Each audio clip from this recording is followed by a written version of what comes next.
If you play video games a bunch, you're probably familiar with idle animations, the things characters start doing when you don't move the controller for a while, like looking around a bit or waiting impatiently for you to start playing again. Sonic, I really don't know when I'm going to start playing Sonic 1 again. You might want to give it up, buddy. But occasionally you might catch a glimpse of your main character doing something altogether more dumb or embarrassing, the kind of idle animation they would surely only indulge in if they were sure you'd left the room and would never do if they knew they were still being observed. These are the embarrassing idle animations your heroes wish you hadn't seen. Beware mild spoilers for the following.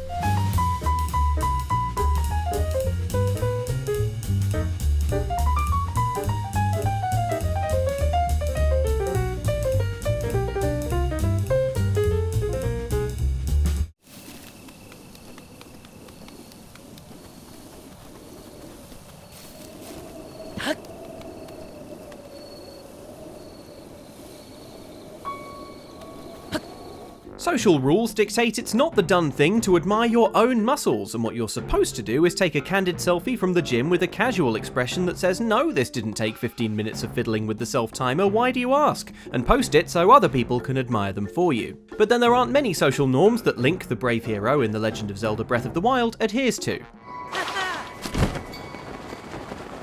He stays up all night, roams the wilderness fighting monsters, never keeps to regular meal times, and rides his motorbike around heedless of noise pollution. So perhaps it's not surprising that Link will indulge in a little vanity now and then, when he thinks nobody can see, specifically if you leave the game running idle, and if Link doesn't have a shirt on.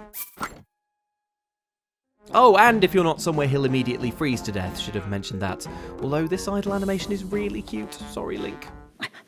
Right, back on track. Meet these criteria and set the controller down, and if you're patient, you might be lucky enough to catch Link in the act, gawping at his own biceps and working on his own muscle poses. Link, that's adorable, but come on, you don't want to be that guy at the gym. Just take a quick swolfie and be done with it.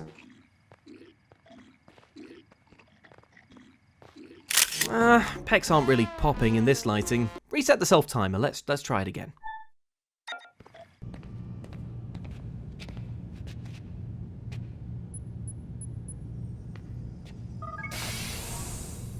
In Assassin's Creed, you get to run around as Altair, a badass assassin who likes to give Templars impromptu body piercings.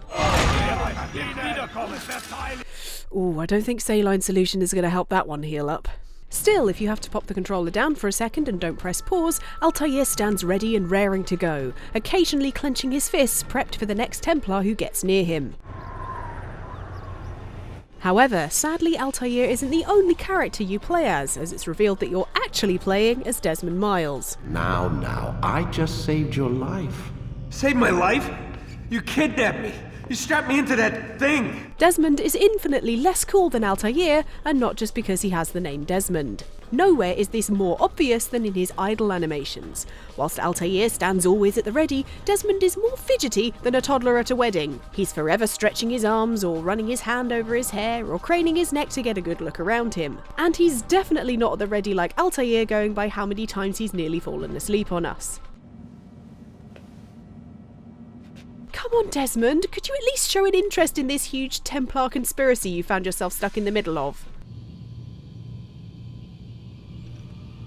Oh my god, Desmond. Worst of all, though, is when he thinks no one can see him and he executes a move to make himself more comfortable. Yep, that's Altair's descendant enthusiastically fixing a wedgie in a room filled with more security cameras than the Bank of England. One possible theory to excuse him for this is that laying down on the Animus all day might be the cause of his wardrobe discomfort. However, what that doesn't explain is why there is more than one animation, allowing Desmond to pick his boxes out of his butt with both hands. Oh, okay, I'm going to keep the camera around the front so I don't have to see it. Oh god, that's worse!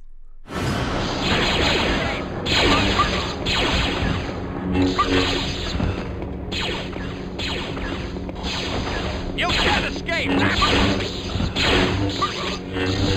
The Jedi are revered throughout the galaxy, presumably for their wisdom, because it's surely not for their fashion sense or taste in hairstyles. No, it must be the wisdom, and they don't come much wiser than Kyle Katarn, a former stormtrooper who embraced the ways of the Force and helped a great many people, including his apprentice Mara Jade, who he is training in Dark Forces 2 expansion game Mysteries of the Sith. Excellent, Mara.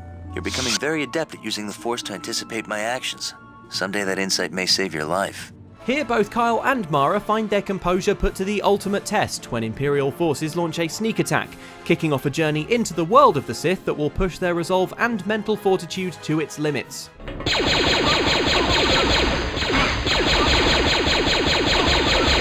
Lucky then that as Jedi they're both extremely wise, right? Well, maybe not so much. In a move that he definitely wouldn't attempt if he had any idea anyone could see him, leave Kyle Katarn alone for long enough and he will try to shave with his lightsaber.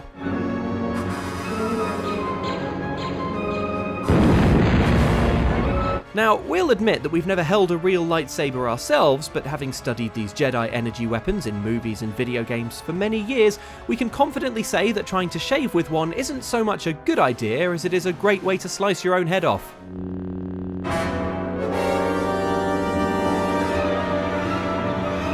Nobody should know this better than Kyle, who's had plenty of experience seeing what his lightsaber does to stormtrooper armour, let alone the thin skin covering a human neck and face.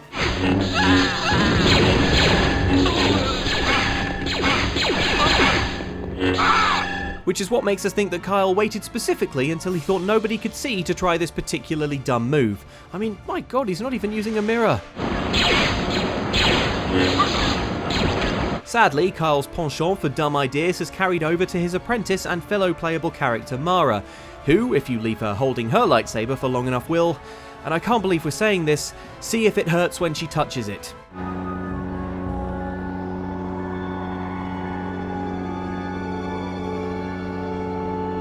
Oh, did that hurt, Mara? Who would have thought? Don't do it again!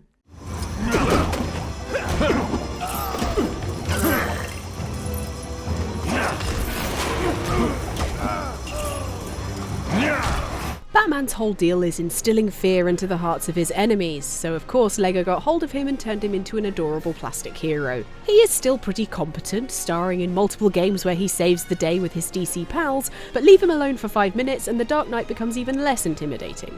If left to his own devices in LEGO Batman 3, Batman's go-to move is to practice looking cool with his swooshy cape.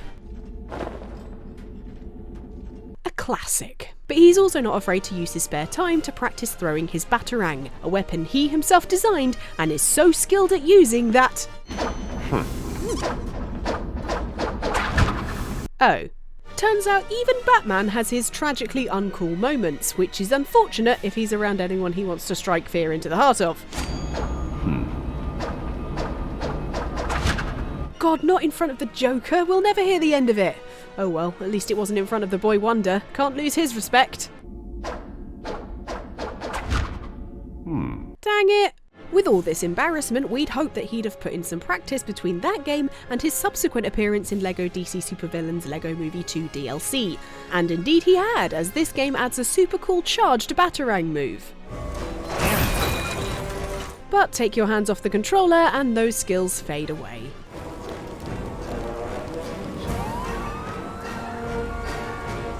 Bruce, why? Yes, while he's learnt a new juggling trick, and it's great that he no longer loses the Batarang to the Sky Gods, it now lands dangerously on his tire-topped shoulders.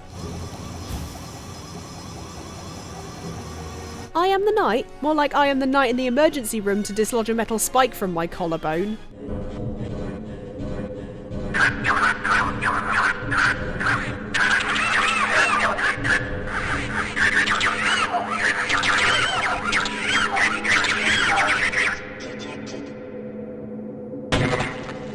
Half-Life protagonist Gordon Freeman is a man of science, and science demands curiosity. Like, I wonder what would happen if we created an interdimensional rift in space-time. It's not shutting down. Bad things, it turns out.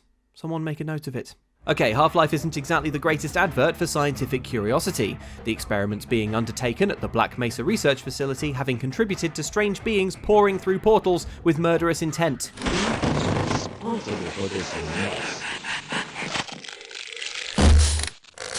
One of those strange beings is the Snark, a small insect-like creature that is extremely aggressive and will tear the flesh of anything close to it with its parrot-like beak.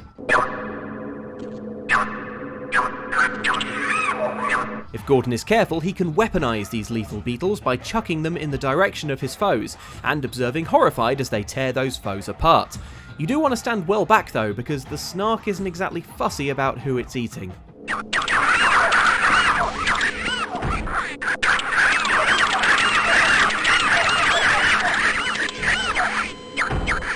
Clearly the Snark is to be wielded only with the greatest caution, and if you play Half-Life never taking a break and stepping away from the keyboard, you could easily assume that's exactly what Gordon is doing. But hold the Snark for long enough, and after a while, Gordon's curiosity will once more get the better of him, as apparently a man with a PhD in theoretical physics can't resist the temptation to try and poke the Snark with his finger. Extremely unsurprisingly, this is a bad idea, and Gordon nearly gets his finger chewed off, the Snark's extendable beak furiously snapping at his extended digit. We don't need a PhD to know this was a dumb idea, Gordon. Guessing your face is pretty red right now. Lucky the game's in first person, really.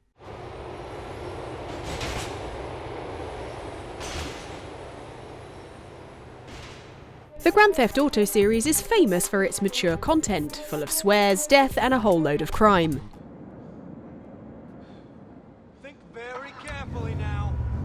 However, it's also well known for its immature content, and even GTA 4, with its grittier setting of Liberty City, was not immune to a childish giggle or two. Nico Bellic is keen to improve his life upon arrival into the city, when he quickly finds out that his cousin Roman was telling a few fibs about his life in America. So, you full of crap or what? What? That restlessness to get things started can be seen whenever you pop the controller down and see just how much Nico hates to stand still. I mean, just look around. There's a criminal empire he could be building right now. However, amongst the crunching of knuckles, leg stretches, and fervent wiping of his brow, Nico has one slightly less publicly appropriate gesture. Yes, clearly Desmond Miles isn't the only one with uncomfortable clothing, as Nico needs to itch and rearrange himself. And it seems that one hand isn't enough for the job, as he has to shuffle about with each hand just to make sure. Please, sir, this is a public promenade. You might think that as Nico works his way up in the criminal underworld and gains a classy apartment and a classy suit, that his manners would also receive some refinement, but... Hello? Nico, please. Maybe we can get someone to teach you something else to do with your hands. Oh, this looks promising. Nico, could you please at least try?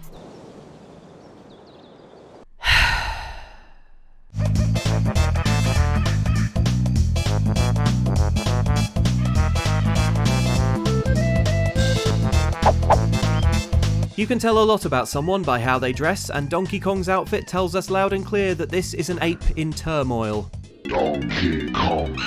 On the one hand, you have DK's near nakedness, which shows he embraces the total freedom of his life in the tropical wilds of DK Isle. But then you have the tie, which indicates this ape is also deeply ashamed of his animal impulses and yearns to be human. And if you think we're reading too much into this, well, there's years between new Donkey Kong games, what the hell else are we supposed to do? And yet, to play Donkey Kong 64, you wouldn't at first know this beloved Nintendo icon and occasional terrifying kidnapper was so troubled, as he confidently kicks, climbs, and swings his way to defeating the sinister King K. Rool, who's had the gall to invade and disturb DK's peaceful life of coveting bananas and working on his abs. But put the controller down and you'll see a different side to this famous ape, one that DK himself, judging by his own behaviour, is clearly extremely embarrassed by. Stand still long enough and Donkey Kong will be bothered by a gross fly, one he tries to politely swat away to no avail, before, to his own horror, he surrenders oh so briefly to his animal instincts. You're right to look shocked, DK, that was very crude behaviour. If you want to be worthy of that tie, you're going to have to cut down on swallowing flies. Also, as a sidebar, much of human society places quite a lot of emphasis on wearing pants, but I suppose one thing at a time. So those are some of the embarrassing idle animations your heroes wish you hadn't seen. Can you think of any others? Any that made you laugh? Any that made you blush? Any that you saw and you thought, hey, if any of my friends saw me do that, I would never hear the end of it? Well, make sure that those heroes never hear the end of it and pop it in the comments, because maybe we'll have a look at it and talk about it as well. But if you enjoyed this video, please do give us a thumbs up and make sure you check out loads of our other videos, because hey, we're not being idle here. We're working our butts off trying to make some fun stuff for you to watch, including some fantastic live streams which you should check out. But in the meantime, thank you so much for watching. Hope you're all looking after yourselves, and we will see you next time. Bye!